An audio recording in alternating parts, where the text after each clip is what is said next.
Hi friends, ఈ మొక్కను మీరు ఎప్పుడైనా చూశారా? ఈ మొక్క మీకు తెలిసినట్లయితే కామెంట్ బాక్స్లో ఆ మొక్క పేరుని కామెంట్ చేయండి.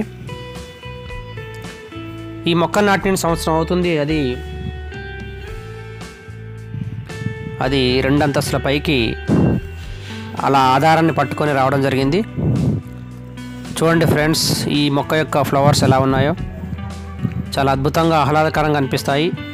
ఈ ఫ్లవర్స్ని చూసినప్పుడు మీకు ఏమైనా గుర్తొచ్చినట్లయితే కామెంట్ బాక్స్లో కామెంట్ చేయండి. నాకైతే మా చిన్నప్పుడు మా సిస్టర్ కట్టినటువంటి రాఖీలు గుర్తు రావడం జరిగింది. సేమ్ రాఖీల్ లాగానే ఉన్నాయి.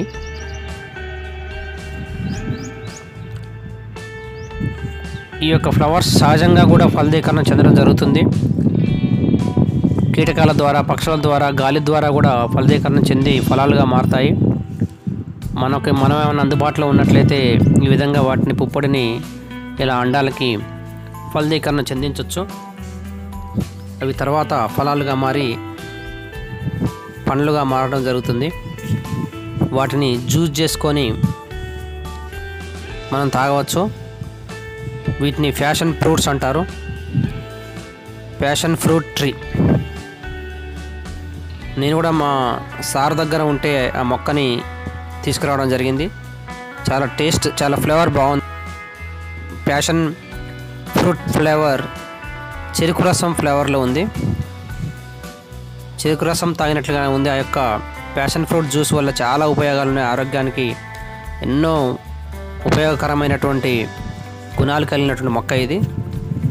ఏపుగా చాలా బాగా పెరుగుతుంది. ఈసారి కాయలు బాగానే కాసేటట్లున్నాయి. మొగ్గలు కూడా చాలా బాగా వేయడం జరిగింది. గతంలో ఒకసారి 2 ప్యాషన్ ఫ్రూట్స్ వచ్చాయి. వాటి ద్వారా జ్యూస్ చేసుకోవడం జరిగింది. సేమ్ చెరుకు రసం తాగిన ఫీల్ వచ్చింది. ఈసారి కూడా మీకు ఫ్రూట్స్ రాగానే మరొక వీడియోతో మీ ముందుకు వస్తా. Thank you friends.